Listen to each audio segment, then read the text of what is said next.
Good afternoon, everyone. Sorry for the delay. We were having some technical issues, but I think we are good to go. Um, just making sure that we are all set here. So good morning. My name is Kamika Woodhouse Willis. I am one of the hiring managers here with RBIJ's Responsible Business Initiative for Justice Inclusive Hiring Team. We are so excited to have everyone join us. We are in for a treat. I am joined by three amazing game changers in Ohio doing some amazing work on the ground. Before we get started, just want to give a brief overview as to what brought us here today and why we felt it was so necessary to have this conversation. Again, I am with the Responsible Business Initiative for Justice. We are an intentional nonprofit working with companies to champion fairness, equality, and effectiveness across systems of punishment of incarceration to advance economic mobility and opportunity for system impacted individuals. So our role at RBIJ is to engage the business community to utilize and leverage their influence to create meaningful and measurable change in consultation with community campaign organizers and business partners like the individuals you hear from today to push forward that change. I am joined today by Vernise Robinson, with the Workforce Development, who is a part of the Workforce Development Administration Board for the Ohio Department of Rehabilitation and Correction, as well her colleague, Roni Burkes, and Amanda Hall from the Talent Acquisition Department of JBM Packaging. So super excited to have everyone join us. Also, you'll hear a little bit later from my colleague at RBIJ, Morgan Southers, who is a part of our policy team. So welcome and good afternoon to everyone. The format of the conversation is going to be really personal. Let's just decide that we're going to sit at a kitchen table and have a great lighthearted conversation about a very heavy issue. And we're hoping that you all will walk away today with just some amazing nuggets, amazing opportunity to take back to your independent organizations and talk about what changes you all can make and how we can all partner to push this conversation beyond this forum today. So really going to start off by turning it over to Vernise and Roni to really share a little bit more about what is being done at the Ohio Department of Rehabilitation and Correction, the work that they are both doing, and if they could just briefly introduce themselves, their role, and then we'll jump on into the questions. Turn it over to Vernise. Good afternoon, all. My name is Vernise Robinson. I am the Workforce Development Administrator for ODRC. My role is to connect incarcerated adults with employment opportunities 90 days prior to release, as well as while incarcerated. We are developing a number of programs which allow me to do so. And also, I might add that the work doesn't begin just 90 days prior to release, but we have some mechanisms and systems in place that allow me to be a little more intentional in that role and work 90 days prior to release. And I'll turn it over to Roni.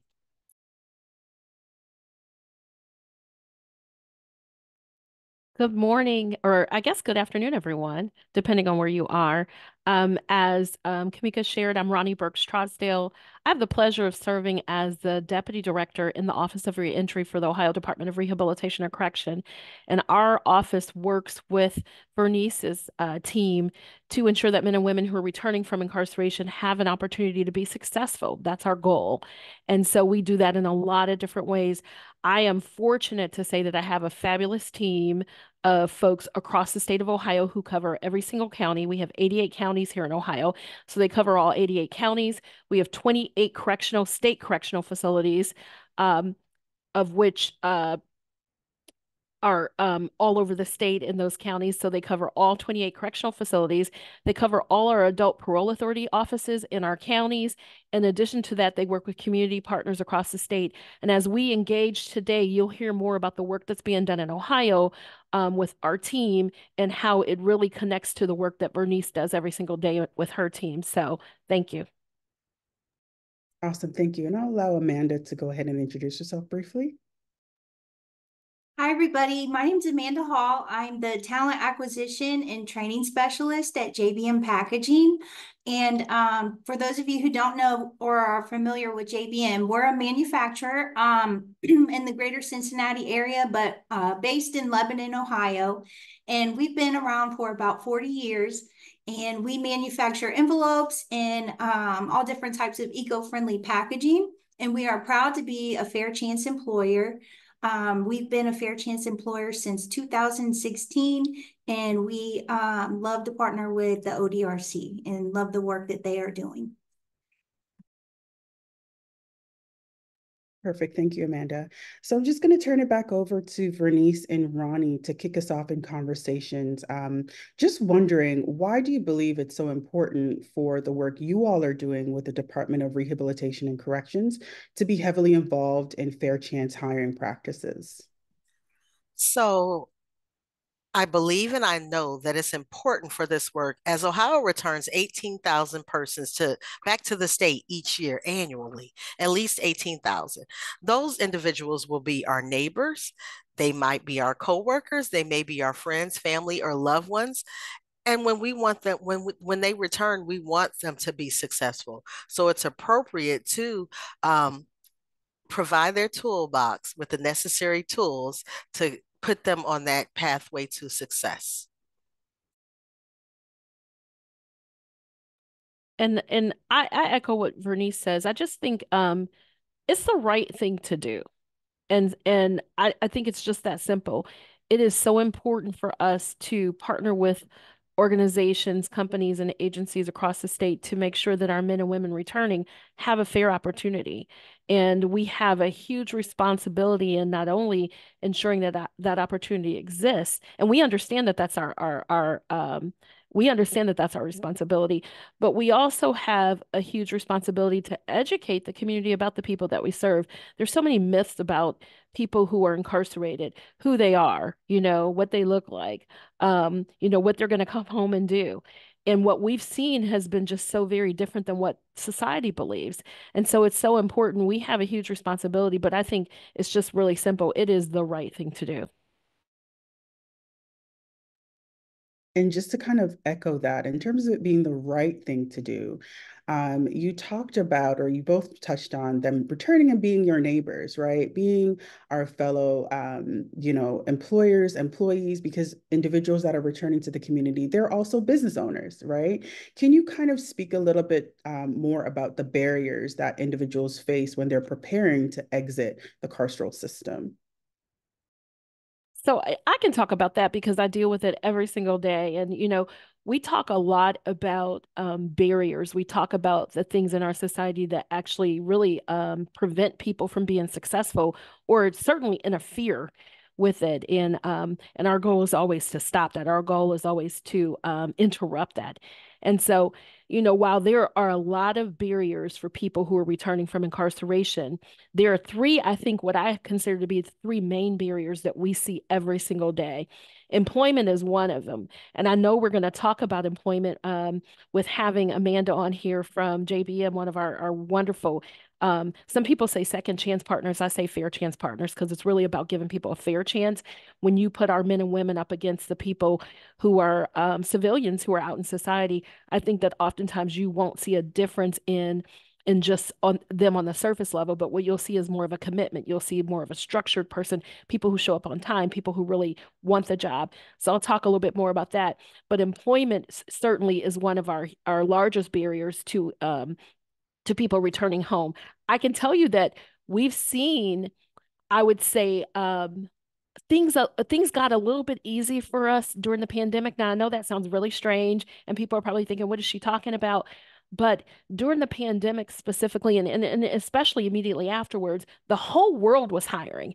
And I began to get calls, and I know Vernise did, from people who never dreamed of hiring somebody who was formerly incarcerated. They were knocking on our doors. I mean, we had local businesses, small businesses reaching out to us. So that made it a little bit easier for us. But employment is still a huge barrier.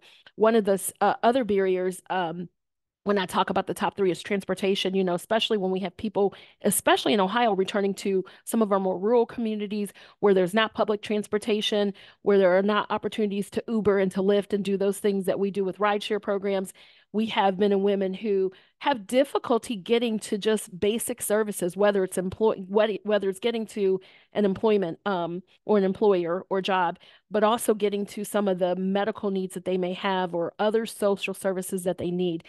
And I'll tell you, our largest barrier, and you will hear this from any reentry person across this country if they're really in the reentry field doing the work, is housing.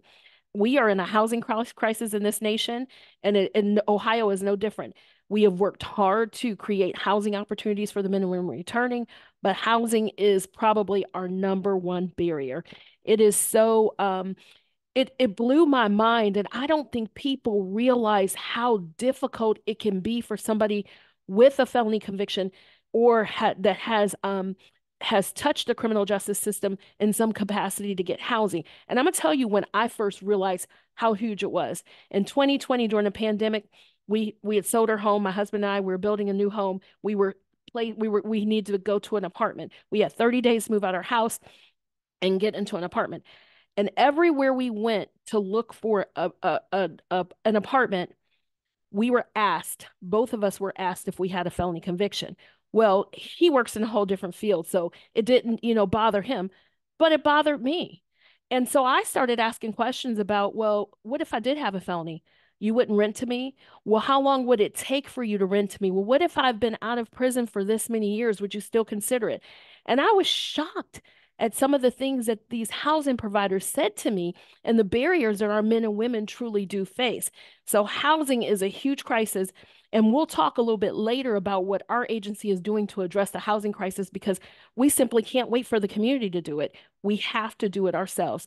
So I say transportation, housing, and employment are our three what I would say are three largest barriers for people who are returning from incarceration. Now, certainly we have barriers in other places when it comes to documentation, social security cards, birth certificates, driver's licenses, state IDs, but our state is doing some work around that. And I'm excited about that as well. That was a lot. Things that we experience in the work that we're doing here at RBIJ, and recognize that are complete barriers, and really do our best to try to bring it to the forefront. But you've highlighted employment and, housing, basic needs, right? Can you really speak a little bit more about what your office is doing to support those individuals to prepare when they do go out and try to get an apartment and is notified that they're not able to because of their conviction? Or how do they approach handling some of those turnaways where they come upon individuals that do not understand that there is opportunity for change, right? What are you guys doing on the ground to help coordinate that? And also just touch on the CQE a little bit more about what are some of the things, the pros and cons of that program that you offer to support individuals as they're transitioning as well. Absolutely. So, and Vernise certainly jump in. So ODRC is doing a lot. And let me say this. We first have to recognize as a society that housing is not a privilege. It is not a privilege for somebody to have a house. It's a right. I mean, people deserve basic needs. And so we have to stop looking at it as it's a right to have a house. It is a need. That it's a privilege to have a house, excuse me. It is a need. It is a right. Everyone should have a safe place to live. And so that's why housing is so important. ODRC, we are, I'll just have to say, I'll just say it and I'll be very blunt. Ohio is one of the most progressive systems in the country. It is. And Vernise and I were laughing. And Vernise, I'm going to be honest about our conversation this morning, if you don't mind. I'm often honest and sometimes I get myself in trouble, but I think that people deserve the truth. We were watching CBS Sunday Morning this morning, and they were talking about California Department of Corrections and how they have this new prison reform program, and it's so great. And so my husband calls me in the room and he's like, hey, you want to move to California? And I said, absolutely not. Why would I move to a state that's behind us? And that's no offense to people in California, but what they're doing in California, we've been doing for years. It's simple. The people who we incarcerate, the people who are in our custody and our care deserve an opportunity to have a different life, to change their life. And sometimes I agree with their governor. That life might not be outside the fence. I'm not going to tell you that everybody deserves to be released from prison, but I'm going to tell you that people deserve an opportunity to be successful, because when they are successful, you know, our lives are better. They enrich our lives, our communities. That's what's important. So our agency, we have a lot going on. We have educational opportunities, and Vernise can talk more about these. Her office is actually under the department, under our education system, but we offer college in every single prison. High security, medium security, low security. It does not matter your security level in our institutions. We believe that people deserve to have an education, and everyone has a opportunity if they're eligible, because some people have to be eligible. You got to have your high school diploma or GED to get a college education, to get opportunities to interact with our higher education partners. So we have college partners across the state. We do a lot to educate and market to our community, because we understand that our men and women returning, we want them treated well. We want them to be treated by businesses like JBM and other companies that we work with like human beings. You know, we want them to see that we care about the people that we serve every single day. We offer reentry programming inside of all of our correctional facilities across the state, from programs like Thinking for a Change to Decision Points. We really try to focus on those things that are necessary for people to return home. We recently did a focus group a couple years ago with a group of housing providers. The president of the National Apartment Association was on there, as well as all of our local presidents across the state of Ohio in our major cities. And what they said to us is, if you all train people on how to be good renters, never thought about that before. We don't want people coming out tearing up our properties. And there's this assumption that if people are incarcerated, they're going to come out and they're going to tear up this property. Because you have a felony conviction, folks equate that to being a bad renter. So if you all create an opportunity for them to get some education around renting and being a good renter and what it's like to care for a home and an apartment, things like that, we're more likely to rent to someone. So we're working on that right now. We're working on a partnership with a national program that actually has trained over 40,000 people about how to be a good renter. We have treatment inside of our facilities that focus on behavioral health, that focus on substance use, and getting those folks returned back to stable environments. We offer MAT, Medicaid-assisted treatment. So when people leave our prisons, they are stable and they're able to return back and focus on their substance use needs. And we are building community relationships across the state. We have what's called reentry coalitions, which are coalitions of organizations that are all over the state. We have 63 of our 88 counties covered, and the counties that are not covered are covered by some of our reentry partners. But our reentry coalitions are coalitions of organizations that help with housing, employment, transportation, behavioral health. They help with substance misuse. They help with all the things that are necessary for people to be successful. Our folks leave prison. Most of our people leave prison with on some sort of Medicaid, and they can have Medicaid. They can be on that Medicaid up to a year, even if they get employment after release. And that's important. We have a great relationship with the Ohio Department of Medicaid. We have what's called citizen circles, where people can get individual help with circles of communities across our state in regards to all of their reentry needs. Our agency, the last few years, have been providing funding to fund reentry coalitions because they're unfunded entities in most areas. We actually just released a solicitation that just came down to actually provide funding for housing. So not just the funding that we provide for housing for halfway houses and community-based correctional facilities, but actual housing where people can leave prison and have a place to live and get the wraparound services they need. We also work with families. We have a family advisory council of family members whose loved ones are incarcerated. Some are out on supervision, who advise our agency. You know, they're telling us what we do right, but they're really good at telling us what we do wrong too. Am I right, Vernise? We host community family forums in the community where the communities can come together, the families can come together and meet people from our system, our wardens, our deputy directors like me, our deputy wardens, our regional administrators, and talk to us about their actual loved ones who are incarcerated and what's going on with them so that we can better serve the families. We offer fair chance hiring opportunities. We hire people with lived experience in our agency that work for our correctional system. We've had men who've gotten out of prison on a Thursday and they were working for our agency on a Monday. So we're not just talking the talk and asking folks to do it. We're actually walking the walk with people. Vernise, I'll kind of pass it to you to fill in whatever I missed. Yes, she didn't miss much. This is my coworker, and she is passionate. She's my coworker and my friend. Oftentimes people say people who think alike hang around alike, and we do that because we are passionate about this. But I'll tell you some boots on the ground stuff we do, some out of the box things that we do, some things that would not have been popular many years ago under previous administrations. I had a woman who was released from prison, and she came home with over $12,000 because she was in one of the workforce programs that I manage, and she went to several apartments, and they wouldn't let her in. You have a felony conviction. Now, I'll tell you, whenever I visited her living space at the institution, it was neater than my bedroom on any given day. She kept a nice living space. She kept a nice area. So I said, you know what? Let me go out with you today.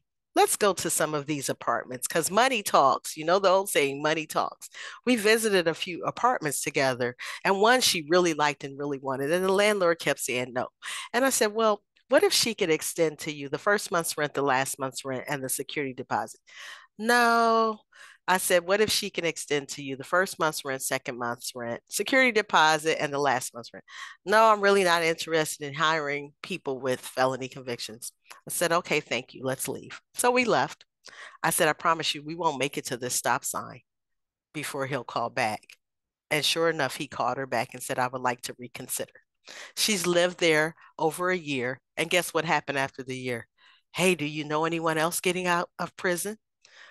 Why was he so thrilled with her? A, she was a great tenant. B, she paid her rent timely. C, she had a job walking out of the doors of prison. Now, she relocated from Cleveland to Columbus, but prior to her leaving Cleveland, I worked with her to try to find employment in Columbus. And then she had some skills that I don't have. When it came time to repair something in the home, she didn't even bug the landlord. She just did it. Why? These were skills that she picked up while incarcerated. And she'd let him know, hey, I just took care of this. And he's like, let me see. It was like, wow. He's like, I need to hire you as my maintenance woman, for other properties. But he saw the value in her.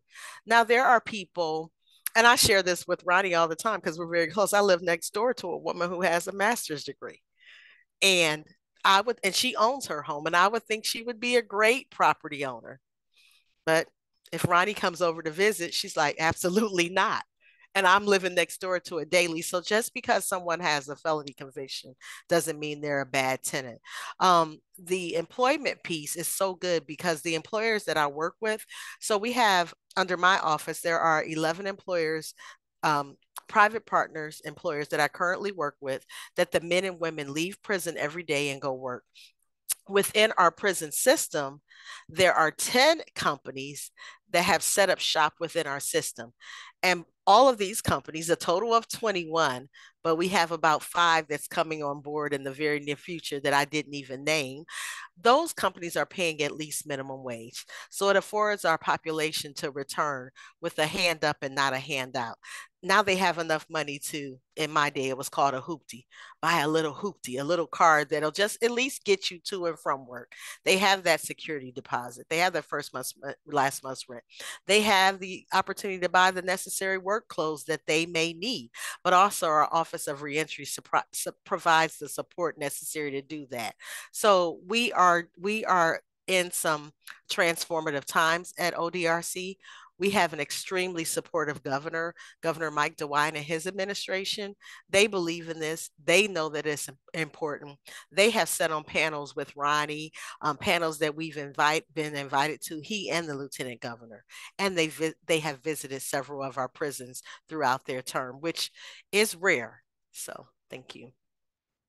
Wow, I appreciate all of that. And it really leads us into the conversation with Amanda. You all mentioned the barriers. You also mentioned some of the things you're doing to counteract those barriers and uplifting the work that you're doing to upskill and uptrain individuals so that they can be hired by reputable companies, making amazing living to ensure that they do not return to a life of crime and the recidivism rate is reduced.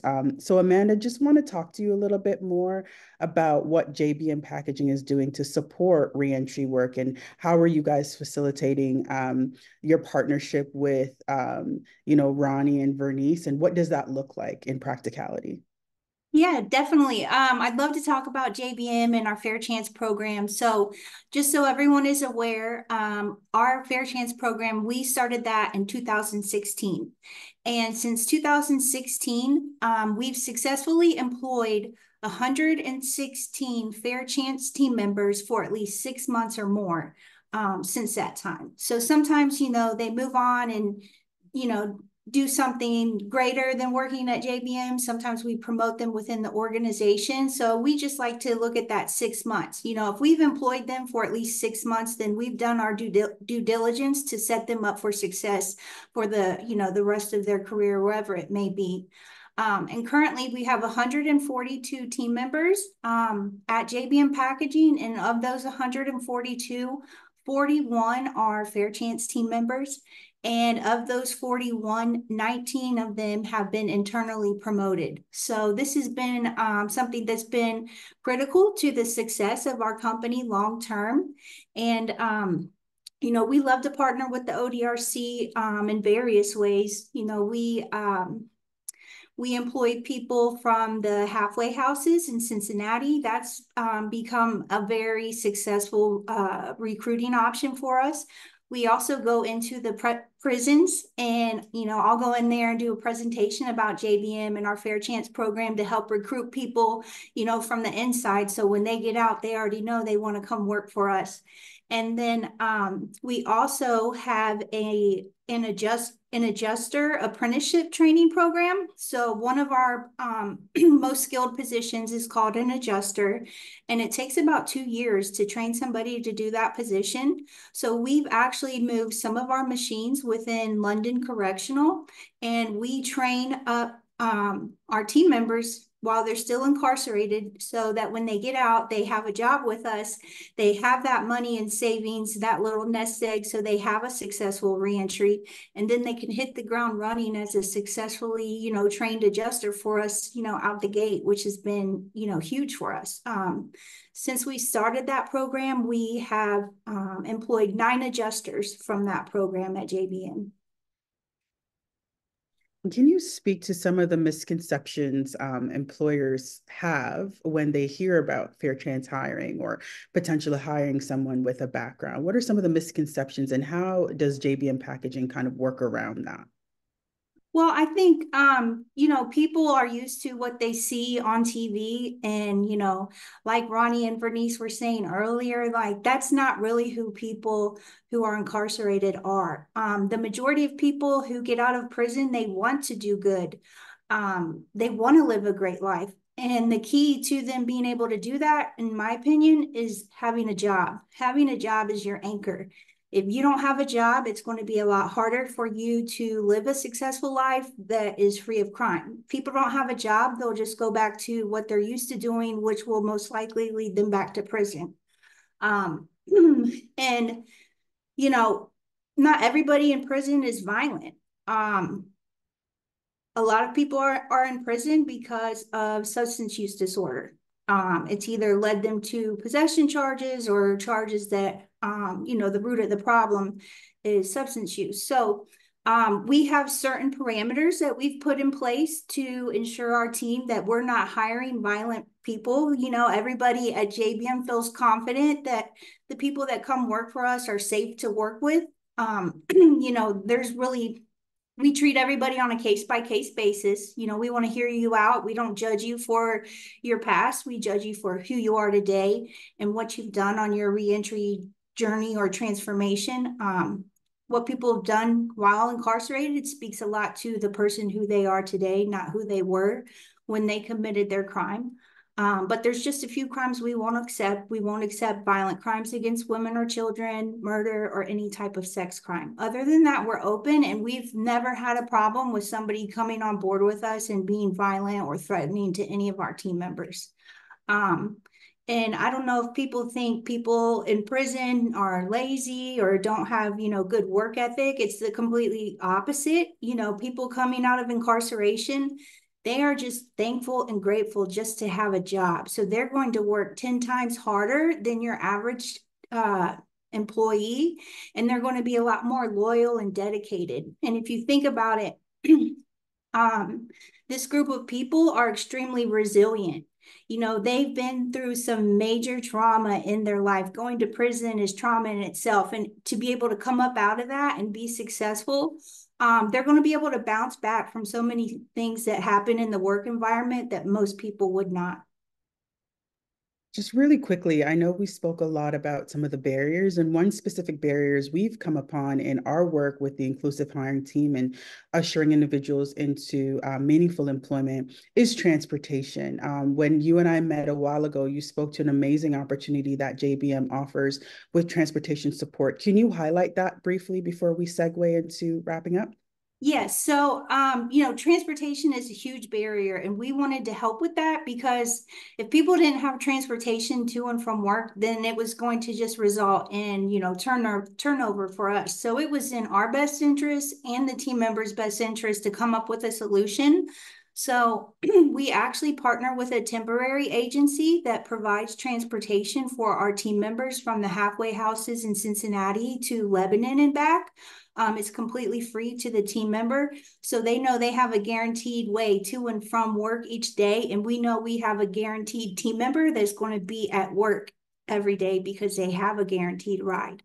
And then we also partnered with a local nonprofit called Will's Ministry.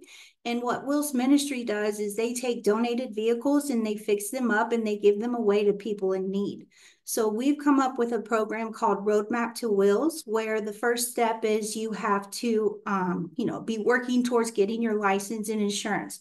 You have to meet with our financial advisor, get set up on a budget, start budgeting money, coming up with an emergency savings account. And after you've met all the guidelines, we'll put in through the Will's Ministry to have a vehicle donated to our team members. So they will actually get a car donated to them for free. All they would have to pay is like a $30 title transfer fee, and they have a guaranteed way to and from work. It's typically a car with a little bit higher mileage, sometimes around 140, 150,000 miles.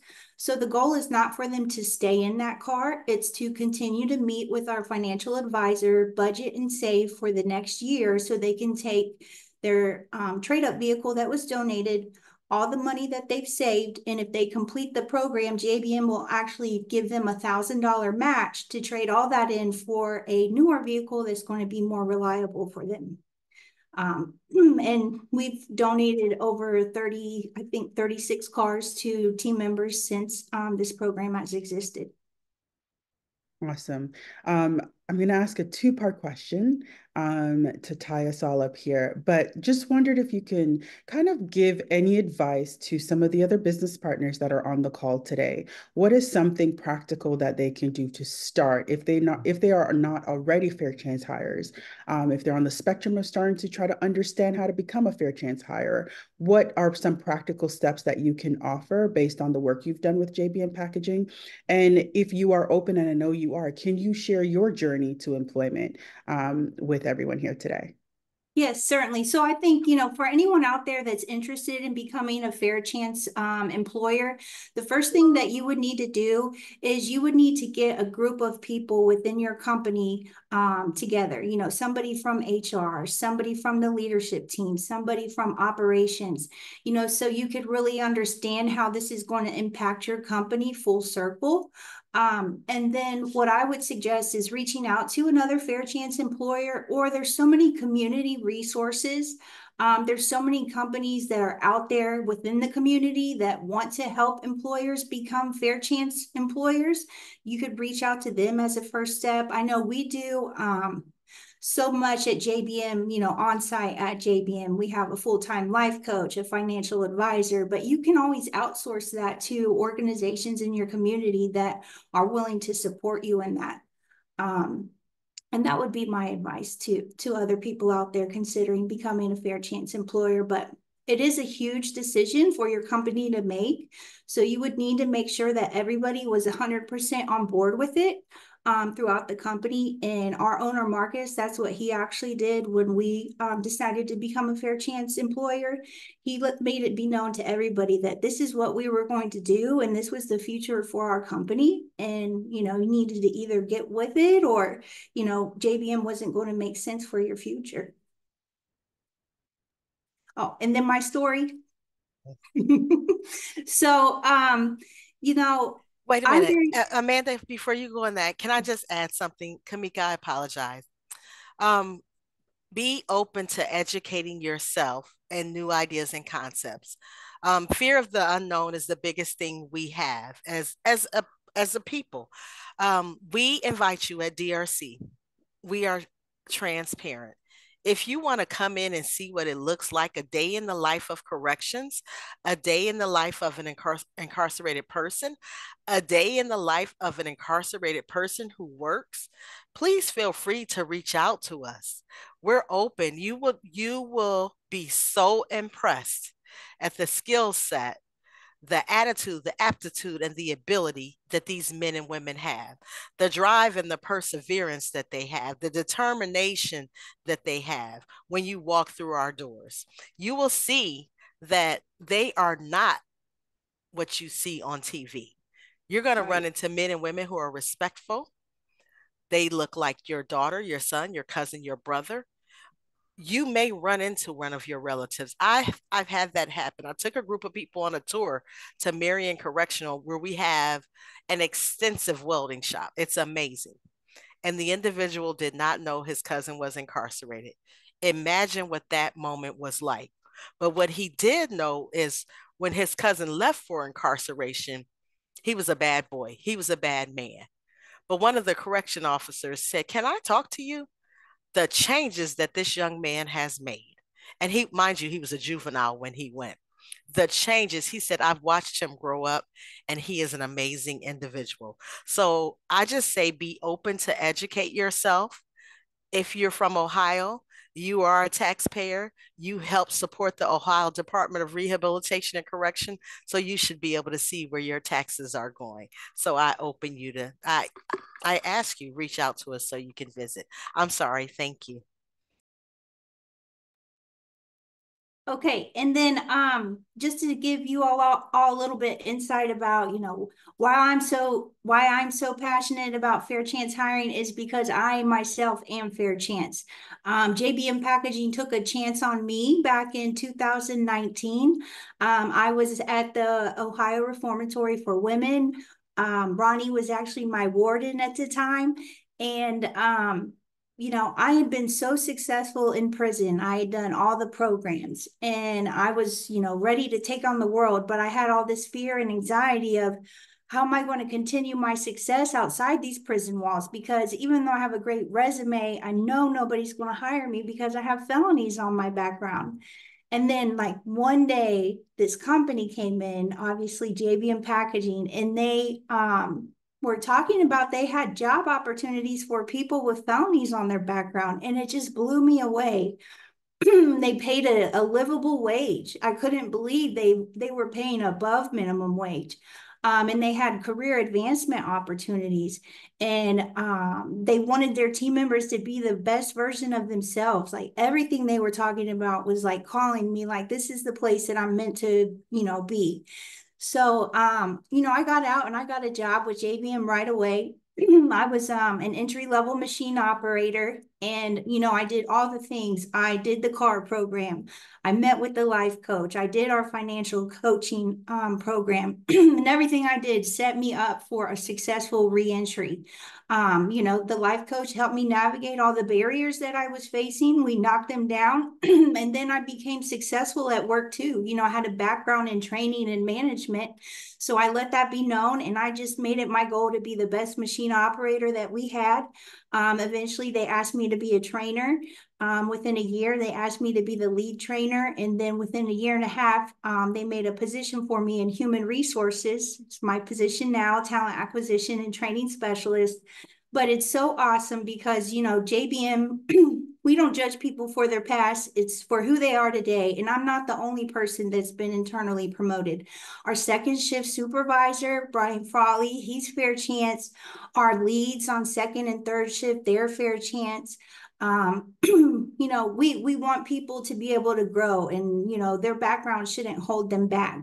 And the fact that I get to go back into the prisons and share my story in an effort to provide hope and inspire people and recruit more people like myself and Brian is just amazing, because I get to do meaningful, purpose-driven work. And it makes everything that I've been through worth it, because now I get to use it for the greater good.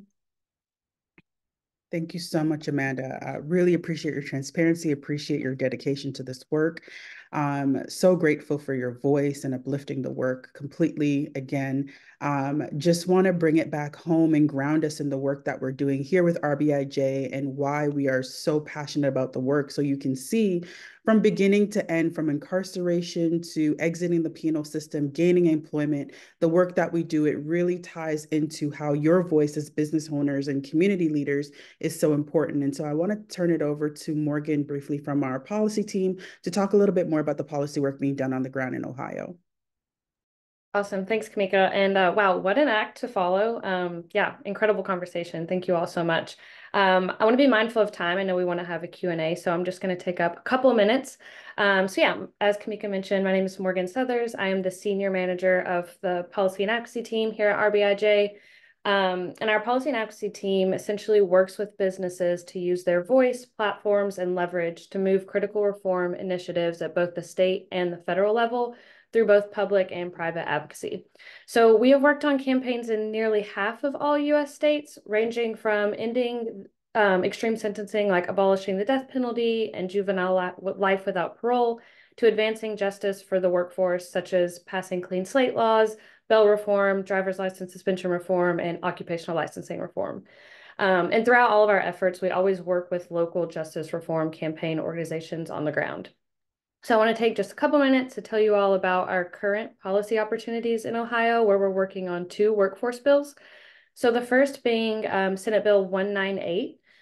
This is a bill that, in short, requires ODRC or a DYS to help those who are exiting prison obtain those vital documents such as an ID, driver's license, and or social security card in order for them to, of course, be able to access housing and employment after incarceration.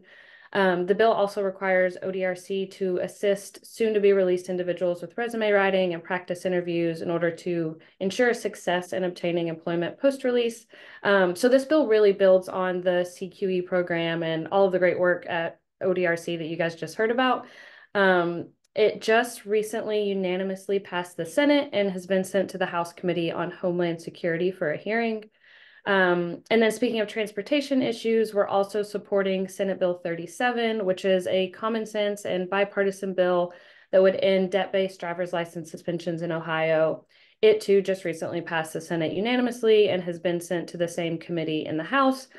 So for both of those bills, if you're interested in supporting them and would like to lend your voice, we're very happy to draft testimony for you for the upcoming hearings. Hearing that businesses support this work is really, really impactful to lawmakers, and it really makes a difference in the bill passing or not. So we'd love to work with you to make that happen. And if you're interested, I can drop my email in the chat if you have any questions at all too. So yeah, that's all from me. Thank you so much.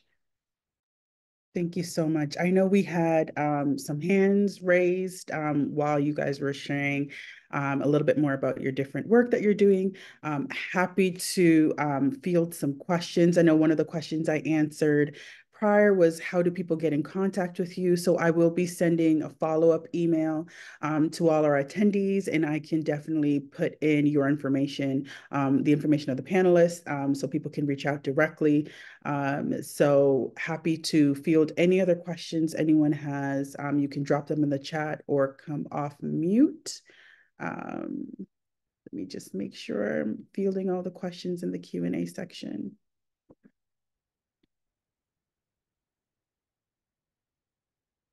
I don't see any questions left in the Q&A sections. I've answered a few. A second. Yes, someone highlighted the importance of you all highlighting transportation. Just want to really take some time and space, if there are no additional questions, just to ask one final question. In terms of, we talked about all the different issues and all the concerns that individuals and employers may have. If you can have one takeaway that you would hope that someone would walk away with, what would that one takeaway be concerning fair chance employment? I would probably say that the takeaway is, remember, this could potentially be your loved one or your neighbor. So you want to give them the opportunity to be successful and be good neighbors and tax-paying citizens of the state of Ohio or wherever they are returning to, because we do release to other states and jurisdictions as well. And don't be afraid to call and ask us questions or to receive more education, information, and support. I just want to throw this question in there. So recognizing that the work is complex, they just wanting to know if someone can speak a little bit to what are some of the greatest challenges faced when working and creating partnerships? What are some of the gaps you see, and how do we define how to work through those gaps? I want to start off that conversation by stating this is the start, right? With RBIJ, we act as a bridge between the businesses and our community-based organizations and the institutions that are actually working with individuals that are incarcerated, right? So that is the start, but happy to turn it over to anyone else to talk about some of the complexities with forming partnerships. That's one question. The other question is, do you provide recovery resources and ongoing counseling supports for individuals, in addition to fair chance practices? So that's two separate questions we'd love for us to tackle. I think one of the greatest challenges in doing this work and building is building capacity and educating the community. The fear has really stopped people from doing what's right. And this is just what's right. This work is just what's right. It's just the right thing to do. And so when Amanda talked about the fear of people wanting to hire or work with the people that we serve, because they believe that people are things what they see on TV, and I think we all kind of talked about that. It has really interfered in folks being successful, and I think because I mentioned earlier, the pandemic really helped us in a sense because people were desperate, and they weren't looking to create fair chance programs. They just wanted to fill vacancies in their companies. But because they had that need to fill the vacancy, and they were desperate, they were reaching out to us.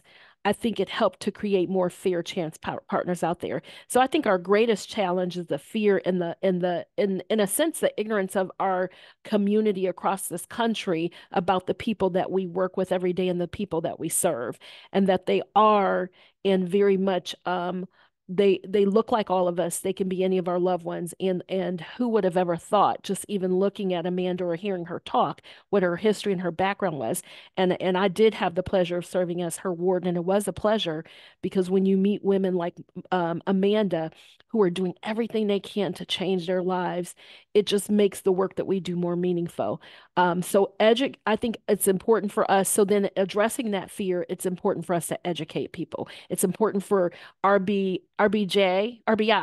to have sessions like this so that we can help educate the business community and other folks about the people that we serve and tell the truth. You know, we're as transparent as we can be. We'll tell you the good and the bad. So. And I believe you spoke to some of the recovery programs that you offer while incarcerated and the counseling. Someone was wanting to know if you could speak a little bit more about that, just briefly, and any kind of addiction support when working with individuals. Absolutely. And Amanda, I'll toss that to Amanda too, because if they want to hear about if there's anything, if there's an extension of it with JBM, but we in our agency, we offer a full opportunity for people to have help with their substance use. So we offer treatment, we have groups, we have multidisciplinary groups and treatment groups. We offer individual counseling one-on-one, and that's for both behavioral health and for substance use disorder. And so we actually have a strong partnership with the Ohio Department of Mental Health and Addiction. And in fact, all of our staff that are inside of our facilities that do the substance use work actually work for OMAS, as we call them, and they're actually, but they're placed and employed inside of our prisons. So it's a great partnership that we have with OMAS in the state of Ohio. In addition to that, we have folks in our community that we actually help. OMAS puts people in each of our prisons that are community linkage workers that will actually help men and women who are transitioning back into the community connect to linkages in the community to continue that treatment, to continue that assistance. I mentioned about MAT, that we offer Medicaid assisted treatment. So when people are transitioning out into the community, they can continue to be on, if they were on Medicaid assisted treatment while incarcerated, they can continue that in the community. We also now have our governor announced about naloxone, that we have an opportunity for men and women who are leaving prison and anyone to get free naloxone to help address the substance use issues that we have in this state. And then I mentioned that we recently had a RFP, a solicitation out there for housing, and it was to increase housing opportunities for people returning from incarceration. Part of that solicitation wasn't just, hey, DRC is going to give you money if you open up this master lease housing, but it was housing with wraparound services, because what we know is that you can't give people housing alone. You need to offer all the supportive services that are necessary for people to be successful. And then there are many companies that we work with, second chance or as I say, fair chance employers that will help. And Amanda mentioned it, connect people to resources in the communities where they live. So we have resources across the state. There's a great resource database in our state called Relink, RELINK.org, relink.org. If you jump on Relink, you can get on it.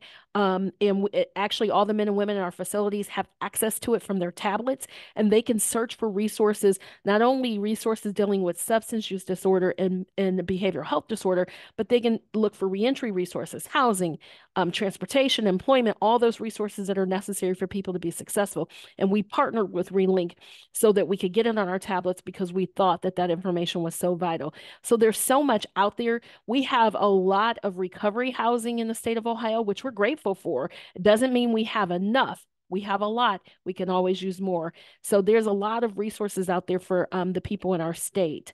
And it's a matter of folks having access to it and knowing about it. And so education is always important.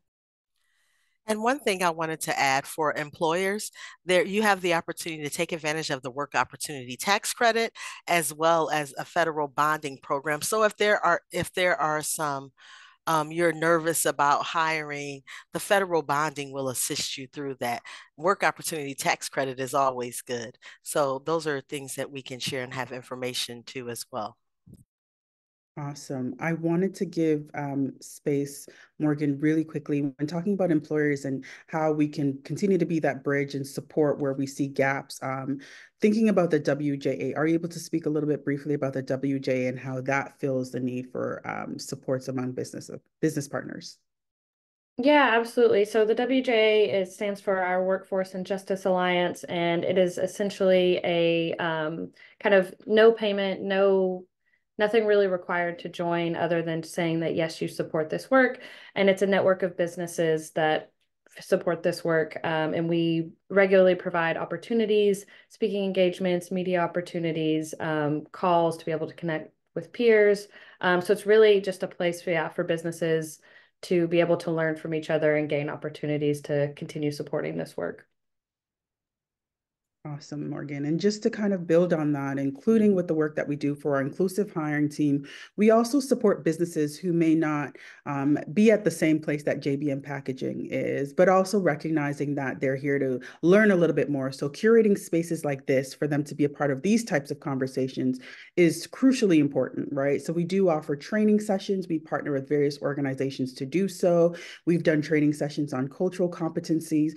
We also partner with JFF to support business leaders in advancing their knowledge and their ability to move forward in this workspace. And we have 3 minutes, but I wanted to have Amanda speak a little bit more about just how easy the process is to connect with RBIJ, and how that has been so far, and what that was like for you in terms of getting you to this point in partnership with RBIJ. Yeah, so I seen an email come out about a webinar that RBIJ was doing, and I replied back. And Kamika got in touch with me right away, and she set up a time for us to meet where she, went over everything about our RBIJ. She also went over what the WJA is and gave me all the information I needed. I presented it to my boss. He was all in, and we let them know we wanted to be a part of it, and that was it. All we had to do was email them our logo. So it's been simple, fantastic. We're excited, to be a part of the WJA and, all of the opportunities that will come from that. Awesome. And likewise with my connection with Vernise and their team, was introduced with Vernise literally boots on the ground in partnership with another community organization in a completely different state that sung the praises of the work that is being done in Ohio, and chatted with Vernise. And it's just been a pleasure learning more about the work that, Vernise and Roni and their team is doing on the ground to uplift fair chance hiring. And so appreciative of your time and your resources that you've poured into myself and the work that we're doing here at RBIJ. I hope that everyone here that was participating in this conversation was able to walk away recognizing that fair chance it should not be your third option. It should be your only option. And so we're excited about where this conversation can go, and definitely look out for a follow-up email. Thank you all so much for your time and dedication to this work, and we appreciate you so much. You all have a great and fantastic afternoon.